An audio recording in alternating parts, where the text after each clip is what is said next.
Hey everyone, can't remember when was the last time we have a chance to chat. Wait, it was last week, wasn't it? Yeah, it was. However, I already missed this analysis and I'm looking forward to jump into the next hand. As we see, we have ace king on the big blind and looking forward to play the hand. We're gonna fold another one, yet another fold. Wait, are we going to get a walk? No, the button raises, and obviously we choose to free bet. I do think it's not much to explain here. Free betting is obviously the only option. You have ace king against the button open, who is playing a very wide range. You have one of the top value hands from your range, so definitely trying to get as much money in as possible pre-flop.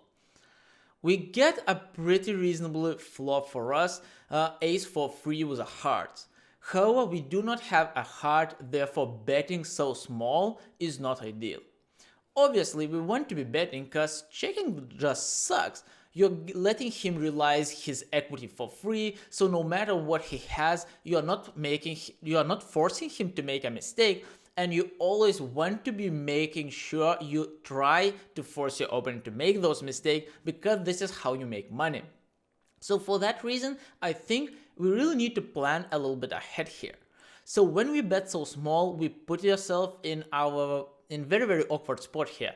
What I want to say is now we have a pot of just 2.5k. And effective stack that is left is our opponent, let's say 3.2k more. So we are not able to shove on the turn if we have a good card. And a lot of cards going to be good for us. I would say any non-heart is going to be very good. And my strategy on this board, and I do think the best way to play the hand would be to bet kind of big on the flop and shove on the turn on every non-heart card. This way you're going to get a lot of value. He has to bluff catch you with something, so most likely he's going to call you down with all ace-x hands that you dominate. He's going to call with other pairs with a flush draw as well a lot of the time. So you're getting tremendous values from your hand, and while betting so small right now, not just that you don't have an option to shove on the turn, which is kind of bad on its own. Now you're letting him call with his entire range and you're giving him the right price to make this play, which is obviously not something we want to have, and we should not be looking to put ourselves in these trouble spots later on. So now you decide to check on the 5. Let's think again about our range. So now when you check, again, you let him realize his equity for free. Well, on the flop, you let him realize his equity basically for free. Right now, you're letting your opponent realize equity completely for free. So it's not very likely he has a mate flush. Obviously, there are many hands you're losing to. He could have 4s, maybe even 5s with a heart as well. He would call that on the flop, probably. He's going to have 3s, 4s, let's say 5s. As well, maybe ace 4 is free suited and all other ace-x hands. So the value range that you are winning against, like ace-jack, ace-10, ace-queen, he's never going to bet that.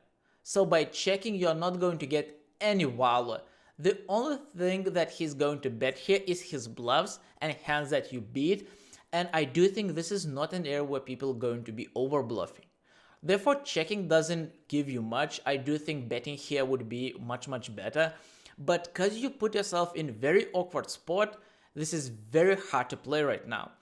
The situation that you're in basically has no good actions. Checking is not great as well. Checking is, I think, is probably the worst from all those options. Betting big is bad because you commit to it. Commit to the pot and let your opponent play perfectly against you, and betting small is not ideal as well for the reasons I mentioned before. However, in this scenario, I still would be looking to bet at least something, not to give my opponent completely free card, because now he can literally play very easily. You're playing your hand kind of face up. He can check when he wants, he can value bet when he wants, he can check and realize his equity with any one heart hand combination with one heart in it, and this is really bad. You're not going to have any reasonable way to play the hand. He decides to bet small and you decide to call, and that sucks.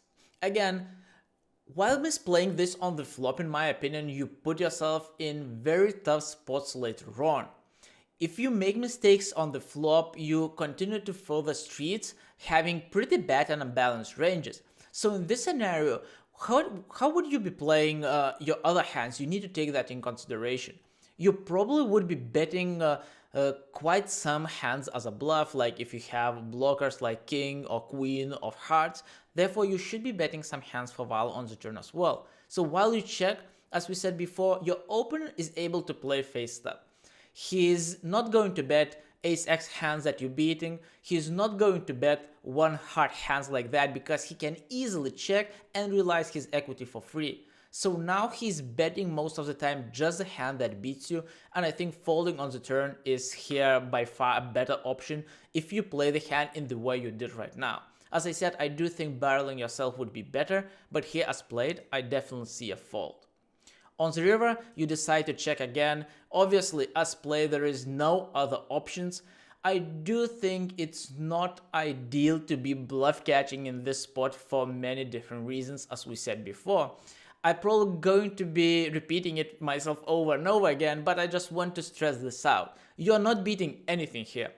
Obviously, this is very weak bluff catcher, but the big problem with the hand is that your opponent doesn't have that many bluffs. If we make the assumption right about his play, let's say on the turn, that he's checking back most of his one heart hands, so when he bet, he has all the sets, two pair combos, maybe even a straight, even though it's not very likely unless he has something like, I don't know, ace deuce suited or 7-6 with one heart, but even that is pretty questionable. So I do not think he has many straights. However, you are losing to a ton of other wallet hands. Therefore, folding this is obviously by far a better play, and I'm happy to see this in action. So remember, guys, keep always putting your opponent on range. Think about how he's going to play his weak hands and how you're doing facing your decision versus his entire range. Does he has this bluff in his range or he doesn't? And when he doesn't, letting go of the hand is pretty good. You have just one pair, it's not so strong hand in the first place. Moreover, if you know he's not playing his missed bluffs in the way that he did now, you can let it go. Therefore, do not be afraid to fold some of the stronger hands when you know you are beat, and keep that strategy consistent and you will have good results. So for more videos, check out my channel and talk to you soon, guys. Cheers!